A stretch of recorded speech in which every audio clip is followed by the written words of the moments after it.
શહેરમાં અકસ્માતોની ભરમાર. ખિસકોલી સર્કલ નજીક road cross કરતી મહિલાને ટ્રક ચાલકે કચડી નાખતા થયું મોત. વડોદરા શહેરના ખિસકોલી સર્કલ નજીક રોડ ક્રોસ કરતી મહિલાને ટ્રક ચાલકે કચડી નાખતા તેઓનું મોત થયું હતું. પ્રાપ્ત માહિતી અનુસાર સંતોષીનગર વુડાના મકાનમાં રહેતા 32 વર્ષના કોમલબેન કલ્પેશકુમાર જેઠવા ખાનગી કંપનીમાં નોકરી કરે છે. ગઈકાલે સાંજે તેઓ નોકરીથી છૂટીને ચાલતા ઘરે જઈ રહ્યા હતા. દરમિયાન ખિસકોલી સર્કલ પાસે તેઓ રોડ ક્રોસ કરી રહ્યા હતા.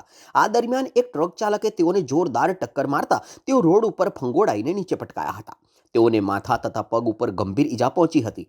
ટ્રક ચાલક તેઓને સારવાર માટે ગોત્રી હોસ્પિટલમાં લઈ ગયો હતો, પરંતુ સારવાર મળે તે પહેલા તેઓનું મોત થયું હતું. ઘટના સ્થળે હાજર કોમલબેનના પાડોશી અકસ્માત અંગે તેમના પતિને જાણ કરતા તેઓ હોસ્પિટલ દોડી ગયા હતા.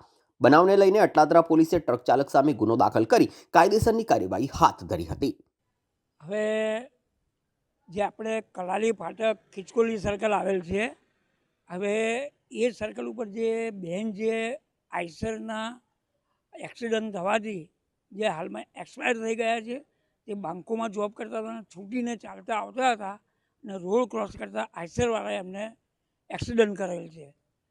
કલાલી ફાટક ખિસકોલી સર્કલ પાસે બપોરે 2:30 વાગ્યાના સમયમાં એક્સિડન્ટ થયેલ છે અને 108માં એમને અહીંયા ગોત્રી હોસ્પિટલમાં લાવ્યા છે. ત્યાં એમને મૃત જાહેર કર્યા છે. શું માંગ શું છે દાદા તમારી? હવે માંગ તો જો હવે એવી છે કે ભાઈ આ કોર્પોરેશનનું કામ બી ઘણા ટાઈમથી ચાલી રહ્યું છે.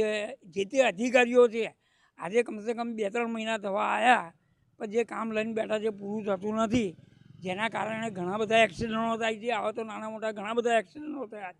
એટલે મારા એક પ્રમુખ તરીકે મારે ફક્ત એ જ કહેવાનું કે આવી રીતે ગરીબના નિર્દોષના જાન જાય છે તો થોડું ધ્યાન આપે. મારું નામ મુકેશ જે ગોહિલ, સંતોષીનગર પ્રમુખ.